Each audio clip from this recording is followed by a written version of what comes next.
مجھ سے پیشتر آپ نے بڑا خوبصورت بیان نماز کی اہمیت و افادیت پر اسی آیہ کریمہ کے ضمن میں سماعت کیا جو میں نے تلاوت کرنے کا شرف حاصل کیا۔ برادر عزیز مجاہد اہل سنت جناب سید نوری صاحب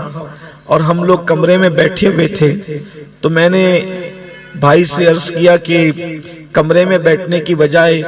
حافظ صاحب قبلہ کا بیان چل کر کے سنتے ہیں، کچھ اپنی بھی اصلاح کے جو ہے وہ اسباب پیدا ہوں گے۔ یقیناً ہمارے حافظ صاحب قبلہ اس دور سے دین و سنیت کی خدمت کر رہے ہیں۔ حافظ امین رضوی صاحب جب ہم لوگوں کے چہروں پر داڑھی کے بال بھی نہیں اگے تھے، اور الحمدللہ اس مرد قلندر کی خدمات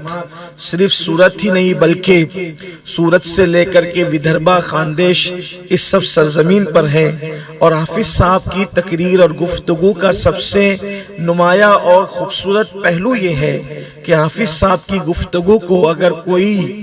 جو ہے وہ وقت کا جج سنے تو اس کو بھی سمجھ میں آئے گی، اس کو سمجھانا تو کوئی کمال کی بات ہی نہیں کیونکہ وہ سمجھدار ہے، لیکن حافظ صاحب کی گفتگو کسانوں کے بھی بالکل دماغ میں جا کر کے پھٹ بیٹھ جاتی ہے، تو یہ ان کا کمال ہے۔ اور انہوں نے گفتگو کی آپ کے سامنے جس آیہ کریمہ، اسی آیہ کریمہ کو اس لیے کہ انہوں نے وقت کی قلت کو دیکھتے ہوئے